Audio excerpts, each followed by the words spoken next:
Nii, teen teise video veel, et küsimus on õhku jäänud ka, et eelses kõnes, et ütleme siis ühes tehingus mul oli 10. lott, et miks nii suur, et nii-öelda siis tavaõpe meil on iga 100 euri kohta siis 0,01 lott suurus ja kui on 1000 eurot, siis on 0,1 ja kui on 10 000, siis on 1. Et mul siin 50 000 euro konto näide ja sama oli siis ka see tehing, et miks seal oli 10 lott suurus. Et olen varasemalt ka rääkinud siis stop lossist, et MetaTraderis telefoni versioonis ka meil on võimalik kasutada ootel tehinguid ehk pending order. Ja seda on hea rakendada, näiteks kus meil turg on praegu siin, et saada teada, kui suur on meie siis lott selle tehingu kohta, et kui suur meie risk oleks. Ja ütleme, et me tahame enda selles ühes tehingus riskida 250 euriga. Vajutades SL siia nupu peale, stop loss, ilmub stop lossi märk. Liigutades nüüd seda allapoole, mitte ülespoole, allapoole, kuna on ostu nii-öelda tehing siis, liigutas allapoole, siis saame endal paika panna enda stop lossi. Ja toome ta siia, ütleme näiteks 100 pointsi, mis on siis 10 pippi. Ehk 100 pointsi on 100 pipetti. Ja nüüd tulles siia ülesse, kus on meil 0,05, siia lott alasse, siin me saame nüüd muuta enda lotti. Näiteks 5, siis meie stop loss summa siin muutus. Näeme 477,25 on praegu.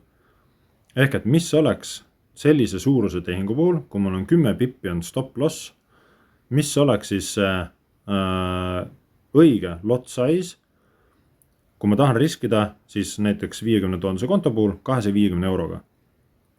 Ja saame siia panna.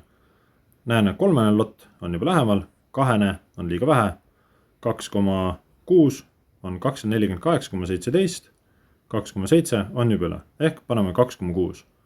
See oleks lott siis 10. stop lossi puhul. Et see teada, kas te nüüd panete selle pending orderi või panete market executioni, 2,6 on see lott, panen market execution. Ja võtan stop lossi ja nüüd lohistan. Nüüd enam lotti muuta ei saa. See on fikseeritud lott, kui ma panin market execution.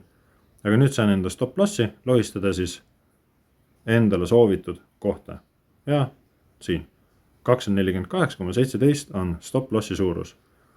Ja lott on siis ka suur selle tehingu kohta.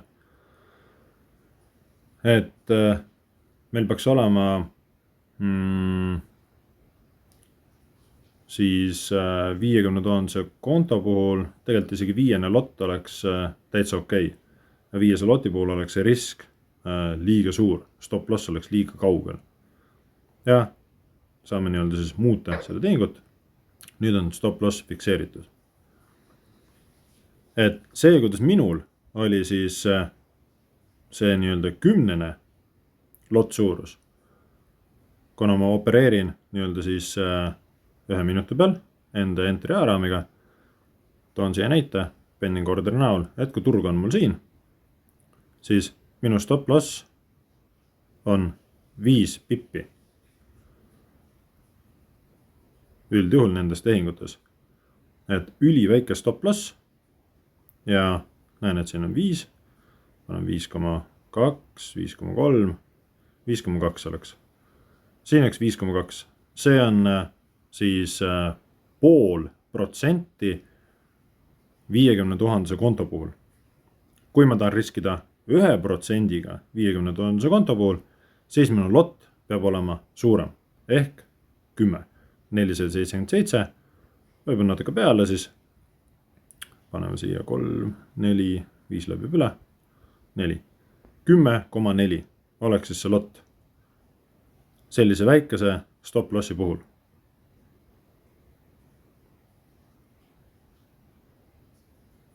Nii, ja näete, hind on praegu, see ootel tehingu hind on kõrgemal, kui turg ise on. Järelikult ma ei saa seda sisse panna.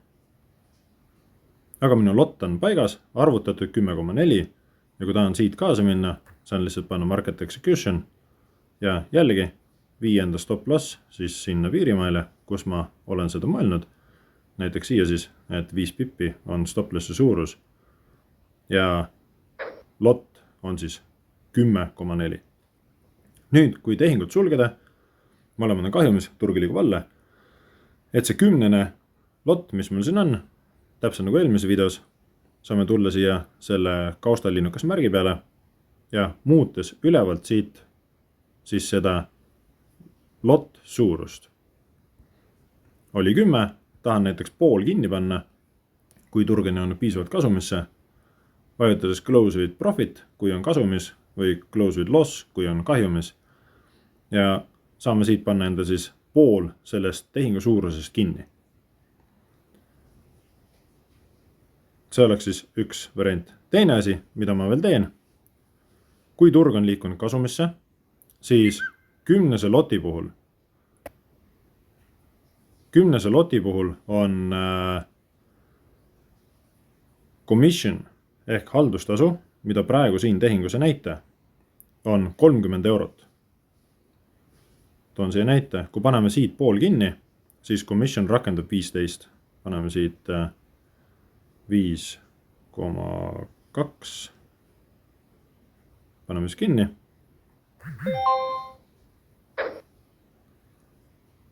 Ja teine 5,2 jäi alles. Ja nüüd tuleme history peale. Siis history peal, kus meil see praegu näitegi veel. Nii, keeruline pihta saada siin. Nii, nüüd siin all. See on see tehing, mis meil oli. Ma siin isegi näite. Ma tean, et Funded Nextil on commission. Tuleb siia siis 15 eurot. Ehk nii-öelda tehingu haldustasu. Ja mida ma veel teen nende tehingute puhul, siis kui ma toon break-evenisse, siis ma toon enda selle stop lossi nii palju ülesse poole, et see stop lossi summa siin ees, praegu on ta siin pai, eelmise tehingu pai on ees, aga stop lossi summa kataks ära siis selle commission tasu. Üldjuhul siis 4 pointsi ehk 4 pipetti on piisav, et katta siis see haldustasu.